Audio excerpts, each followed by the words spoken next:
Aujourd'hui, dans Leverage, je reçois un entrepreneur qui incarne parfaitement ce dont on parle ici, l'art d'utiliser le levier pour changer d'échelle. Alexandre Corot, fondateur de Jula, maison de joaillerie parisienne qu'il crée avec une ambition claire, bâtir une marque forte, désirable et l'amener à l'international. Il ouvre sa première boutique très jeune, il développe une signature, il structure un réseau. Mais surtout, il comprend une chose essentielle. La croissance ne vient pas qu'avec le talent. Elle vient aussi de la capacité à utiliser le levier. Levier bancaire pour accélérer, levier immobilier pour sécuriser et valoriser, levier stratégique pour diversifier. Entrepreneur à succès, Alexandre ne s'arrête pas à la joaillerie. Joaillerie, immobilier, restauration, multiplication des actifs, même ADN, vision long terme, risque maîtrisé, actifs solides et une utilisation très intelligente de la dette pour construire de la valeur. Aujourd'hui, on va décortiquer ensemble comment on passe d'une boutique à une marque internationale et surtout comment est-ce qu'on transforme le crédit en véritable moteur de croissance. Bonjour à tous et merci de nous suivre sur Leverage. Comme vous l'avez compris, nous avons l'honneur d'être aujourd'hui avec Alexandre Corot. Bonjour Alexandre. Salut Anaïs. Ça va? Très bien et toi? Ouais, ça va très très bien. Merci d'avoir accepté Avec cette grand invitation. plaisir. Merci de m'avoir invité. Alors, ça nous fait vraiment plaisir et en plus dans un décor extraordinaire parce qu'on est donc au Conti, comme vous l'avez compris. Donc le restaurant récemment repris par Alexandre.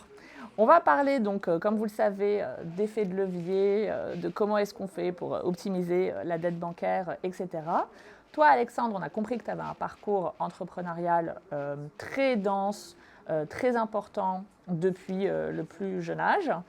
Est-ce que tu as toujours eu cette appétence à faire de l'entrepreneuriat grâce à tes fonds propres? Est-ce que tu as commencé sur ton épargne? Est-ce que tu n'as pas eu besoin de commencer sur ton épargne et tu as tout de suite fait de la dette? Comment est-ce que tu t'es lancé dans ta première affaire? Alors quand j'ai démarré, j'étais très jeune. Ma maman m'a aidé un petit peu, ce qui m'a permis d'ouvrir mon premier commerce dans une rue complètement perdue à Paris. Et très très vite, je suis allé chercher de la dette bancaire pour ouvrir d'autres points de vente. Super, c'était quoi cette première affaire? Tu t'en rappelles? C'était une petite boutique d'accessoires de mode dans une rue que personne ne connaît, qui s'appelle la rue de la Terrasse, dans le 17e arrondissement. Et c'était juste pour moi un moyen de démarrer mon activité, parce que je savais exactement où je voulais aller, je savais que le chemin serait très long et difficile. Mais très vite, j'ai été chercher de la dette bancaire pour ouvrir un autre point de vente dans un quartier qui à l'époque était en pleine expansion, c'était Saint-Germain-des-Prés. Ah oui. Voilà, j'ai ouvert une toute petite boutique à Saint-Germain-des-Prés, je suis allé chercher un crédit. J'ai eu beaucoup de mal à le trouver le crédit parce que j'avais personne qui pouvait porter caution pour moi, je venais de démarrer mon activité. Là, on était en quelle année, tu te rappelles? 1995.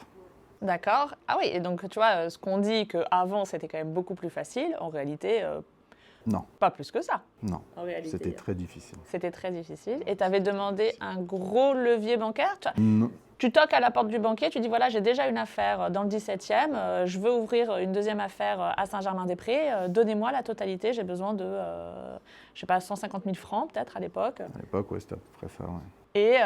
Et il te dit non, je te prête pas la totalité. Qu'est-ce qu'il te dit? Bah, c'était, comme aujourd'hui d'ailleurs, c'était beaucoup une question de rapport humain. Ouais. Et j'ai eu de la chance de tomber sur quelqu'un qui croyait en moi et qui m'a suivi, tout simplement. Voilà. Donc j'ai réussi à avoir mon premier crédit très très jeune, Et là, tu avais quel âge en 95? 19 ans. Ouais, 19 ans, deuxième affaire. Bon, déjà, gros profil entrepreneur. Deuxième affaire, première fois que tu as un recours à la banque et première fois que tu te dis, bon, si j'ai envie de faire carrière là-dedans, il va falloir que je sois solide par rapport à ça. Exactement. Ok. Et là, tu as dû mettre aussi des fonds propres à cette époque? J'ai dû mettre un petit peu de trésorerie que j'avais, ouais, bien sûr, à l'époque. Ouais, tout à fait. Et en tout cas, tu avais déjà compris que c'était qu'une question d'homme. Comment, parce que c'est de l'humain, est-ce que c'était la même affaire là, que tu as fait là? Est-ce que c'était la même boutique d'accessoires de mode où tu as fait plusieurs types d'activités? Alors, au début, j'avais des boutiques d'accessoires de mode où je revendais quelques marques de créateurs. Ok. Voilà. J'ai fait ça pendant quelques années. J'ai ouvert une 3e boutique et une 4e boutique. J'ouvrais des boutiques dans des emplacements de mieux en mieux à Paris, emplacement numéro 1. Et à un moment donné, j'ai compris qu'il fallait que je crée ma marque et que je promotionne ma marque plutôt que la marque des autres. Voilà. Donc j'ai créé ma marque. J'ai changé aussi de créneau parce que je faisais de la bijouterie fantaisie et je suis passé dans le créneau or. Et à l'époque, l'or n'était pas du tout démocratisé. Donc j'ai senti qu'il y avait vraiment une grosse demande sur ce marché-là. Et on a créé une marque avec des prix abordables et un style très très fort. J'ai arrêté toutes les autres marques des créateurs et j'ai mis que ma marque en place. Et ça a été un boom. On a explosé parce que c'était le début de l'or pas cher, entre guillemets, parce qu'avant, la démarche du consommateur et de la consommatrice, c'était d'aller place Vendôme. Il y avait tout un rituel quand on voulait acheter de l'or et du diamant. Et nous, on a créé des bijoux très légers, très faciles à porter, que la femme pouvait se payer toute seule. Ouais, c'est ça. Voilà. Et on a commencé à faire un vrai travail de communication. J'ai commencé à prendre des directeurs artistiques qui travaillent pour les plus grandes marques, comme Chanel, comme Dior, à faire des campagnes très fortes pour de la joaillerie, ce qui n'existait pas du tout à l'époque. Et j'ai commencé à faire les salons dans le monde entier et à développer la marque dans les grands magasins, chez les revendeurs, etc. Donc là, on parle de Jula. Là, on parle de Jula, exactement. Et donc la marque s'est installée dans la plupart des pays du monde et a été portée par toutes les plus grandes stars du monde. Et c'était le début d'une très très belle aventure pour cette marque. Et à partir de quel moment tu t'es dit pour propulser Jula, parce que tu as fait un travail que moi je connais, parce qu'on se connaît depuis un petit moment, mais tu as fait un travail extraordinaire avec cette marque. À partir de quel moment tu t'es dit, là je vais vraiment avoir besoin d'avoir un énorme soutien financier, une banque qui me finance mon stock, qui me permette d'acheter ma marchandise, parce que mine de rien, il faut quand même que tu achètes les diamants, que tu achètes les montures, etc., que tu achètes l'or. Donc ça, est-ce que c'est 100% de tes fonds propres ou est-ce que tu t'es dit, là, il faut que je trouve un acteur qui m'accompagne? Alors, c'était toute une aventure, toute une relation avec les différentes banques, mais en fait, au début, c'est des banques historiques. Ouais. On rajoute une banque, une deuxième banque, une troisième banque, tout au long du développement. Jusqu'à un moment où on a un banquier qui vient vous dire la dette bancaire c'est terminé, les banques elles ne pourront plus vous suivre parce que le développement il est trop important. Il faudrait penser à faire entrer un fonds d'investissement. C'est ce que j'ai fait à l'époque. À l'époque j'ai fait rentrer un fonds d'investissement qui s'appelait Audacia, qui était un fonds d'investissement basé sur les gens qui voulaient placer leur ISF. Oui, c'est ça. Ce qui n'existe plus aujourd'hui. Donc ils sont rentrés, ils ont pris une partie du capital en caution, ils ont injecté de l'argent dans la société, ce qui m'a permis d'ouvrir des boutiques aux États-Unis. Ils ont pris combien, c'est pas, si ça se dit, ils sont restés minoritaires. Ok. Voilà, donc ça m'a permis d'ouvrir des boutiques aux États-Unis. Ça m'a permis d'ouvrir des points de vente dans différents grands magasins. De continuer mon développement, d'investir dans la communication. Voilà, ça a été le process pendant quelques années. Et juste pour revenir, comment est-ce que tu trouves Audacia?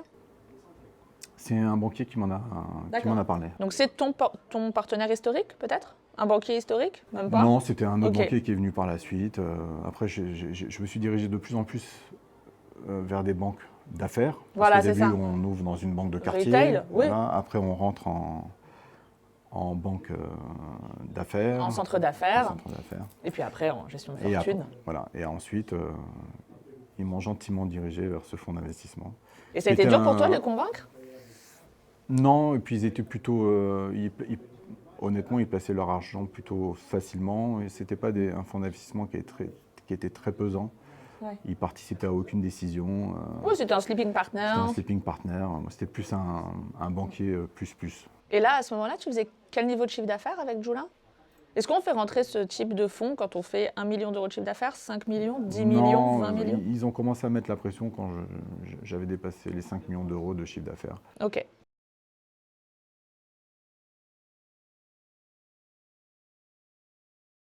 Bah ça, c'est hyper intéressant. Donc, sans avoir un boost comme ça d'effet de levier, en quelque sorte, on fait 5. Et avec ce coup de pouce, on fait 20. C'est un peu ça qui s'est passé. C'est un petit peu ça ce qui s'est passé. Bon, évidemment, sans compter ton énergie, ta sueur, Oui, mais évidemment. tes tripes, tout ça. Et ensuite, quelques années après, j'ai un autre banquier d'affaires qui m'a approché et qui m'a dit, voilà, j'ai le plus gros conglomérat privé chinois qui s'intéresse à votre marque. C'était le moment où Audacia devait sortir parce qu'ils avaient mis une date limite l'exit. Voilà, pour sortir. C'était combien leur date d'exit? C'était 3 ans après? À l'époque, c'était 5 ans. C'était 5 ans, ok. Donc là, on arrivait à la date des 5 ans. Voilà. Et donc, j'ai rencontré ce groupe chinois qui s'appelle Fosun, voilà, qui est propriétaire de énormément de sociétés dans le monde, dont Club Med, Lanvin. On connaît la réputation aussi de Fosun, mais c'est des gros acteurs. Alors là, c'était plus du tout un sleeping partner, c'était tout le contraire. Et là, au jour le jour, la façon de travailler avec ce genre de fonds d'investissement n'est plus du tout la même. Et c'est extrêmement compliqué. Est-ce qu'on peut dire que limite, en quelque sorte, tu regrettes un petit peu d'avoir eu à travailler avec Fosun? Alors, personnellement, je ne le regrette pas parce que j'ai vendu à un moment économique crucial, c'était la veille du Covid. Ouais. Donc si je n'avais pas vendu une partie de ma société à ce moment-là à Fosun, je ne sais pas ce qu'on serait devenu parce qu'ils ont injecté beaucoup d'argent, ce qui nous a permis de traverser le Covid. Mais je n'aurais pas pu continuer sur du long terme à travailler avec eux parce que c'était extrêmement complexe. C'est usant. C'est usant, oui. Est-ce que tu peux nous expliquer, pour ceux qui n'ont pas ton expérience, qu'est-ce que ça veut dire usant? Un entrepreneur comme toi qui a toujours été libre, seul aux manettes, qui a une vision, en plus une vision très affirmée. Comment est-ce que c'est compliqué de vivre avec c'est-à-dire que moi, pendant plus de 20 ans, j'étais seul à diriger le navire. Et on se retrouve du jour au lendemain à ne plus pouvoir prendre des décisions stratégiques tout seul, à devoir faire un conseil d'administration lorsqu'on veut acheter un BIC, à avoir des reports à faire chaque semaine, voire plusieurs fois par semaine. Donc c'est une pression morale et psychologique qui est extrêmement importante, surtout pour des entrepreneurs comme moi qui agissons aussi beaucoup par instinct et libre, qui prenons nos risques avec toutes les conséquences que ça peut amener. Mais c'est très très compliqué à vivre lorsqu'on nous impose aussi des gens. Ouais. Voilà, des personnes avec qui on n'a pas forcément beaucoup d'affinités. Tu as eu une DAF qui a été imposée? J'ai une DAF, j'ai une comptable, j'ai des avocats, parfois même un bureau de style. Et quand on est directeur artistique, ce que j'étais aussi, en plus d'être patron de cette marque de joaillerie, c'est extrêmement compliqué. Lorsque tous les contrats pour lesquels on s'est battu sont aussi remis en question, des contrats de distribution, de franchise. Donc c'est très, très, très dur psychologiquement. D'ailleurs, c'est pour ça que la plupart du temps où ça arrive dans beaucoup de sociétés, on le voit, ça ne se termine jamais extrêmement bien. Voilà. Ça, alors, bon, dans ton cas, on peut dire que ça s'est bien terminé. Tu t'en es quand même sorti parce que tu as donc vendu les parts qui te restaient à Fosun. Et donc, tu n'as plus du tout d'opérationnel avec Joula aujourd'hui. Non, aujourd'hui, c'est fini. C'est terminé parce que ça s'est fait en 2 phases. Ça fait une première phase juste avant le Covid. Ensuite, je devais rester quelques années et puis ça s'est pas très bien terminé parce que je ne supportais pas cette pression psychologique et la société allait dans des directions que je n'approuvais pas. Ce qui aujourd'hui s'est révélé être catastrophique puisque aujourd'hui la marque n'existe pratiquement plus. Ils l'ont pratiquement détruite. Ouais. Voilà. Et c'était inévitable. Mais comment on réagit quand on est entrepreneur et qu'on a construit un bébé avec sa vision, son cœur, ses tripes, sa sueur, et qu'on le voit partir dans le mur comme ça? Quand on est entrepreneur, déjà, vraiment entrepreneur, on est sentimental, mais sans l'être. Ouais. Voilà. Et je pense que aussi un des succès dans les affaires, c'est de pouvoir se détacher des choses quand il le faut. Même si effectivement c'était mon bébé et que j'avais mis une grande partie de ma vie dedans. Lorsqu'on a une opportunité, il faut aussi savoir la saisir, même si l'opportunité s'est révélée ne pas être du tout ce qu'ils m'avaient vendu au départ, parce qu'ils devaient investir une grosse somme d'argent.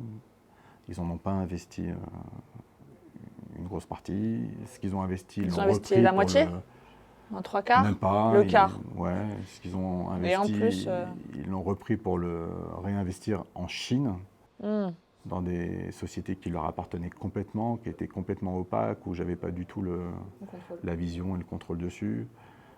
Donc il y a eu tout un process qui s'est révélé être mensonger. Mais apparemment ils étaient coutumiers du fait, c'est aussi leur façon de faire. Mais voilà. Ce qui m'a consolé, c'est qu'il y a eu le Covid et que beaucoup de sociétés, malheureusement, ont fait faillite. Et que moi, j'avais une grosse structure. J'avais des points de vente dans des pays qui ont été beaucoup touchés par le Covid, comme aux États-Unis, à New York ou à Los Angeles. Donc, bon, voilà, ça m'a permis personnellement de tirer aussi un peu mon épingle du jeu. Oui, et puis alors, est-ce qu'on se dit quand même le jeu en vaut la chandelle? C'est-à-dire qu'on se dit, là je pense aux personnes qui nous écoutent et qui seraient peut-être dans un cas similaire à ton cas, et qui se diraient, bon, j'ai vraiment besoin d'avoir un fonds à mes côtés, à défaut d'avoir peut-être trouvé les banques, parce que comme tu l'as dit tout à l'heure, à un moment donné, les banques disent, faut ralentir avec la dette bancaire maintenant, et puis il faut s'équiper d'une autre arme.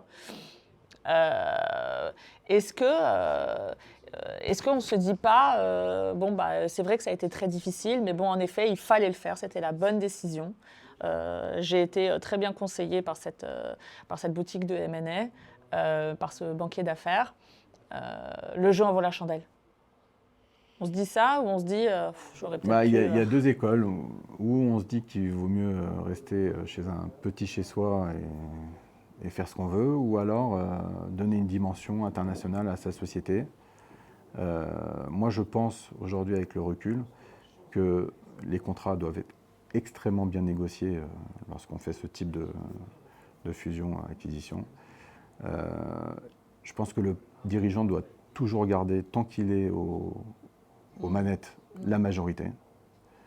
Et une fois qu'il perd cette majorité, il faut qu'il sorte d'un coup pour éviter de devoir renégocier au deuxième round, parce que ça ne se passe jamais bien. Parce que les résultats qui sont fixés sont rarement au rendez-vous. Et ça part souvent en procédure. Ça part au clash. Ça part souvent au clash. Et c'est là où toute la machine s'emballe. En tout cas, tu as donc vendu.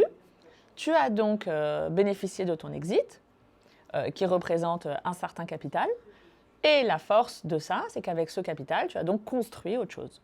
Exactement. Et c'est là le côté positif. Et c'est à ce moment-là, d'ailleurs, qu'on se rencontre. Exactement. Au final, c'est toujours un mal une pour très belle rencontre, d'ailleurs, qui m'a aidé à mettre en œuvre et à pouvoir réaliser plein de projets. Ce qu'on a bien fait. Voilà, et que j'aurais pas pu faire sans toi et sans ton équipe. C'est gentil de le dire. Merci beaucoup. Même si les projets paraissaient complètement en dehors de mes compétences de l'époque, bon, aujourd'hui, on se rend compte que finalement, c'était pas si mal, mais il fallait y croire. Et c'est vrai que Audit & Coverage, quand je suis allé le voir, à chaque fois, vous avez cru en toutes mes idées. Voilà, et alors là où tu as complètement raison, et c'est bien de le mettre en avant, c'est que comme on l'a dit tout à l'heure, c'est toujours une question d'homme. Donc effectivement, parfois le projet, l'opérationnel paraît peut-être en dehors du scope, en dehors des compétences comme tu étais en train de le dire, mais en fait en réalité, c'est toujours une question d'équipe. Si l'équipe est bonne, toi, c'était toi, en fait. Parce que quand on allait voir un... Donc juste, je remets un petit peu de contexte, en effet, avec Audit and Coverage. Donc, comme vous le savez, certains, si vous nous suivez, donc on structure des financements pour nos clients, qui sont des entreprises et des professionnels de l'immobilier. Et donc, ces opérateurs viennent nous voir pour structurer leur financement et le financement de leurs projets. Et en effet, toi, tu avais une expertise colossale dans ce que tu faisais avec Joula et tes anciens business. Et donc ensuite, on s'est dit qu'on allait... Enfin, tu es venu nous voir pour qu'on finance des restaurants. Donc on avait commencé aussi avec The Call. Et donc on a fait un petit sum-up au début de l'épisode. Et donc, il y a quand même des règles qu'il faut dire chez nos partenaires bancaires. C'est qu'à chaque fois qu'on veut financer une activité, il faut quand même qu'on prouve le track record de cette activité.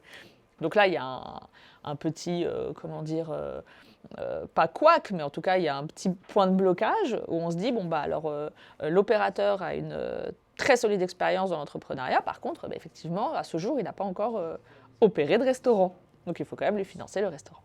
Et donc, c'est là où on a commencé notre belle relation professionnelle. Mais qu'est-ce qui se passe, toi, dans ta tête? Est-ce que tu te dis, j'ai sécurisé, en effet, quelques années, ou peu importe, devant moi, parce que j'ai du capital, que j'ai réussi à avoir grâce à toutes mes années de labeur précédentes. Tu te dis quoi? Tu te dis, si la banque ne me suit pas, j'y vais fonds propres, je paye moi. Tu te dis, si la banque ne me suit pas, je ne fais pas. Tu te dis, Audit and Coverage va gérer. Qu'est-ce que tu te... Le concept de Audit and Coverage me convient complètement. C'est-à-dire que pendant 25 ans, j'ai détesté avoir affaire aux banquiers, à devoir me vendre, parce qu'on doit se vendre, à faire ce cinéma que je ne supporte pas. Et ce qui est exceptionnel dans le concept de Audit and Coverage, c'est que je leur dis, je veux acheter ça, et en fait, ils vont me chercher le financement pour... Et 3 mois après, on te donne les clés, tu vas chercher les clés de ça. Donc pour moi, c'est extraordinaire, et aux meilleures conditions en plus. Ce que moi, je ne faisais pas quand j'allais chercher un financement, puisque j'étais toujours lié au même partenaire bancaire. Alors que Audit and Coverage va chercher des emprunts à Paris, dans le sud, dans le sud-ouest, va chercher les meilleures conditions. Et je rencontre le banquier que le dernier jour pour signer le contrat de prêt, ce qui est un rêve absolu. Je dois reconnaître que c'est souvent très confortable, surtout quand c'est le cas, et c'est le cas de centaines de personnes qu'on connaît. C'est effectivement difficile de lier à la fois l'opérationnel et à la fois draguer les banquiers. Donc quand on est opérationnel et qu'on est comme toi, vraiment les mains dans le cambouis et qu'on va vraiment chercher à créer de la croissance, à la fois c'est une vraie tâche de faire ça, et en même temps, si tu passes ta vie à aller draguer les banquiers, ce qui est un travail de tous les jours. Nous, c'est un travail quand même qu'on réalise 365 jours par an, donc c'est pas anecdotique. C'est quand même très difficile de lier les deux. Donc la compétence de s'équiper d'un cabinet conseil, nous ou un autre, c'est effectivement qu'on délègue cette tâche. Alors cette tâche, elle est très pénible aussi quand on parle aux mauvaises personnes, aux mauvais interlocuteurs. Donc ça existe qu'il y ait des mauvais banquiers et ça existe qu'il y ait des très bons banquiers. Notre compétence sur Audit and Coverage, c'est qu'on connaît quand même principalement que des très bons banquiers. Donc une fois qu'après on les met en relation avec nos clients, ça fit plutôt pas mal. Est-ce qu'aujourd'hui tu te dis que tu n'as plus de plafond de verre au-dessus de la tête et que tu peux envisager, pas tout et n'importe quoi, mais que tu peux envisager plein de canaux différents pour ton développement? C'est ce qui se passe, puisque quand je suis allé voir Audit and Coverage à la suite de ma vente de Joula, j'ai commencé par des opérations immobilières à plusieurs millions d'euros. Ensuite... Des très belles opérations. Voilà. Et ensuite, j'ai enchaîné sur de la restauration avec différents concepts complètement différents les uns des autres. Des concepts que parfois ils pouvaient heurter le banquier parce qu'il ne comprenait pas complètement ce que je voulais faire. On peut parler de The Call, par exemple. Oui, The Call, qui est en plus un établissement de nuit, avec une clientèle qui est un peu atypique, dans un quartier atypique, avec un produit atypique. Mais malgré cela... Et qui fonctionne. et qui fonctionne très bien, puisque aujourd'hui, on a toutes les stars qui viennent chez nous, tous les chanteurs, tous les footballeurs, beaucoup d'hommes d'affaires. Exact. Voilà. Mais ce qui est extraordinaire, et là où vous êtes très fort, c'est que rien n'est un problème. C'est quand j'appelle Audit & Coverage, en l'occurrence toi, Moi ou tes Vladimir, collaborateurs, voilà, absolument. et que je sors un projet qui arrive avec son nouveau concept. Non, il n'y a pas de problème, t'inquiète pas, c'est bon, vas-y, tu peux y aller. Donc c'est extraordinaire. Voilà. Bah, en fait, vous êtes le rêve de tous les entrepreneurs. Bon, c'est gentil de le dire. J'imagine qu'il faut que les résultats suivent, bien évidemment, et que les concepts soient successful. Bon, moi, j'ai eu de la chance qu'à chaque fois, on s'est pas trop mal débrouillé. C'est ce que j'allais dire. Voilà. C'est ce que j'allais dire. Alors, cet épisode n'est pas une publicité pour Audit & Coverage, mais c'est quand même très gentil de le mettre en avant. Si j'avais pas eu Audit & Coverage dans ma carrière, enfin dans la seconde partie de ma carrière, et d'ailleurs c'est dommage que je ne les ai pas rencontrés dans la première partie de ma carrière, mais si je ne les avais pas eu ensuite, lorsque j'ai vendu ma société, pour développer tous ces concepts qui sont extrêmement différents, parce qu'aujourd'hui, vous m'avez aidé à racheter le plus vieux restaurant italien de Paris, où on est ici, qui est le Conti, qui a été créé en 1947. Vous m'avez aidé à créer un établissement de nuit qui s'appelle le Call Club. Vous m'avez aidé à créer un concept de glace à Cannes qui cartonne. Maïboule. Voilà, Maïboule. Vous m'avez aidé à recréer une marque de joaillerie qui s'appelle Cara. Et vous m'aidez aussi surtout, et c'est là où les investissements sont les plus lourds, à faire des opérations immobilières avec mon associé Brice Béchet dans une niche qui se trouve dans le Triangle d'Or, parce qu'on n'achète que des appartements ultra haut de gamme qu'on refait. Et sans vous, on aurait beaucoup de mal à le faire. Voilà, c'est gentil. à faire tout ça. C'est gentil de le c'est dire, pas fini mais... d'ailleurs. Il y a d'autres concepts qui arrivent. Qui arrivent. Attends, on va en parler après. Mais c'est très gentil de le dire. Merci beaucoup. Mais comme tu l'as dit tout à l'heure, rien de tout ça, évidemment, n'est possible si on n'a pas un bon opérateur.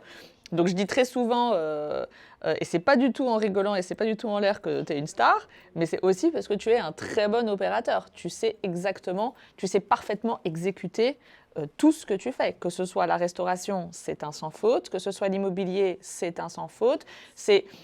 Je ne vais pas la pousser en disant que tout ce que tu touches, tu le transformes en or, mais c'est quand même, tu mets quand même beaucoup de rigueur dans tout ce que tu entreprends. Tu as une clé?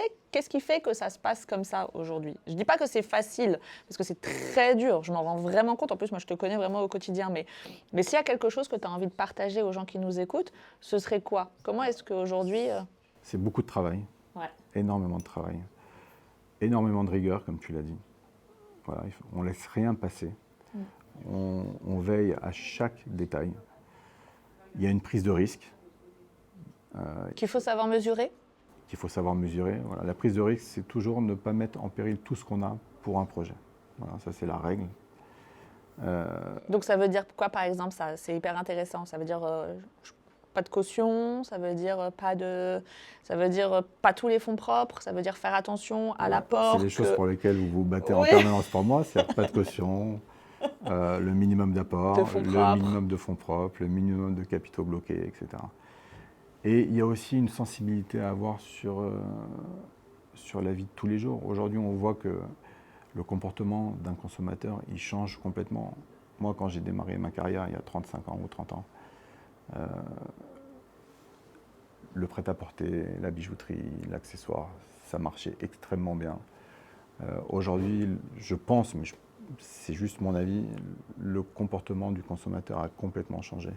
Aujourd'hui, il recherche une expérience, il veut sortir, il veut voyager. Le Covid a changé complètement les mentalités. Aujourd'hui, je pense que la femme préfère s'acheter un voyage plutôt que du paraître. Les gens veulent vivre. Ils veulent vivre. Et d'où mon changement de branche. Voilà. Aujourd'hui, je pense qu'il y a plus d'argent à faire dans l'hôtellerie, dans la restauration, Dans l'expérience. Dans les vraies expériences, Dans voilà, l'expérience, exactement. dans les sorties. Et tu as raison de dire dans l'immobilier aussi, parce que c'est quelque chose aussi qui nous a unis, et c'est quelque chose que tu fais très bien avec Brice, dont tu as parlé tout à l'heure.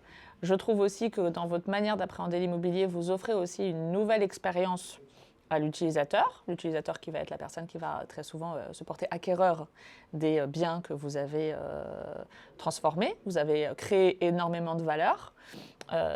Quand tu fais un deal immobilier comme ça, et que derrière tu cherches, donc là c'est une opération de marchand de biens, et que derrière tu cherches à le revendre avec un minimum de marge, comment est-ce que tu appréhendes ce risque, toi ? Est-ce que tu te dis, il faut que je l'achète à X prix en dessous du prix du marché ? Est-ce que tu te dis, il faut que je minimise les travaux à 100% ? Qu'est-ce que tu te dis quand tu trouves un appartement avenue Montaigne, où tu avais fait un petit focus sur cet appartement sur les réseaux qui a explosé.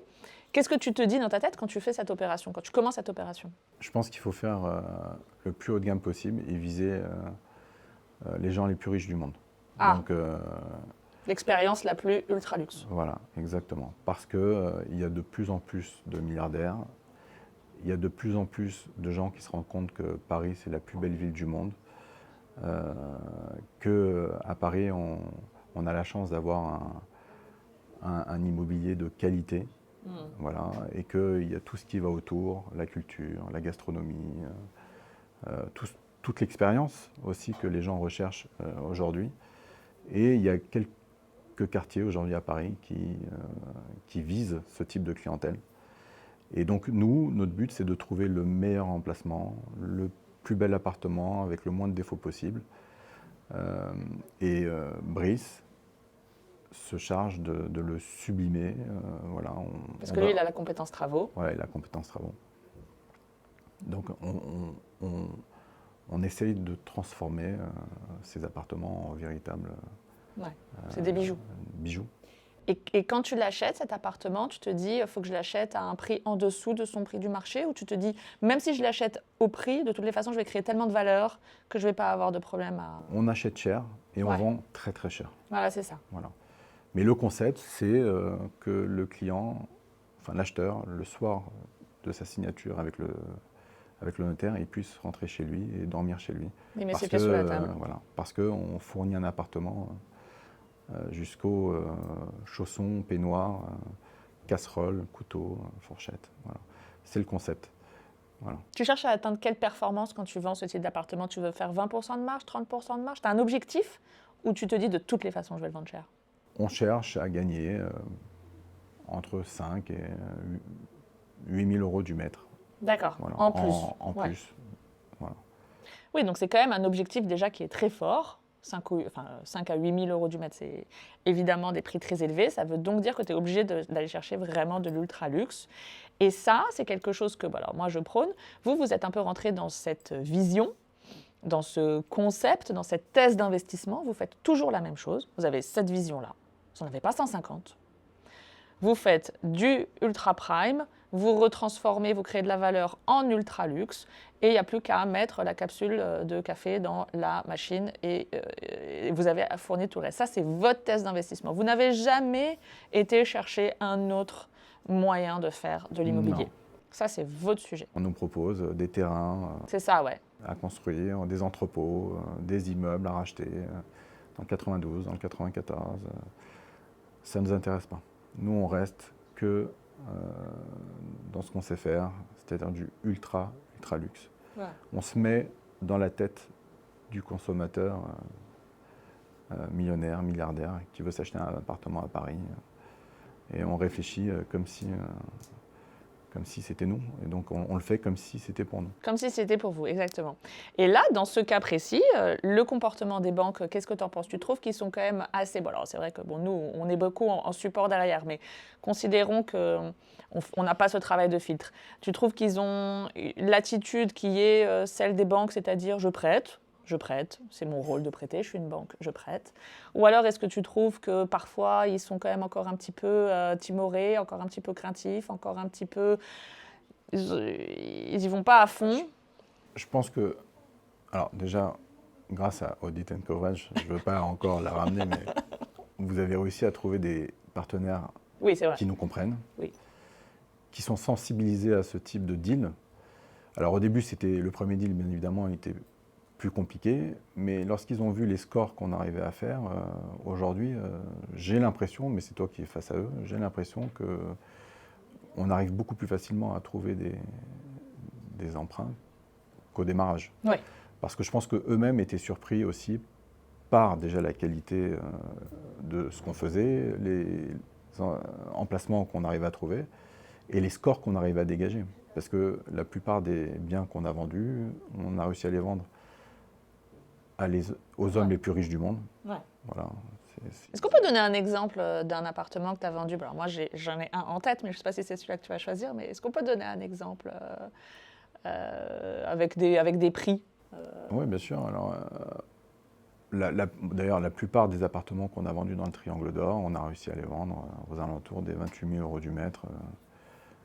Voilà. Alors, on aurait peut-être pu vendre plus si on avait plus de temps, si on avait aussi une stratégie sur du plus long terme.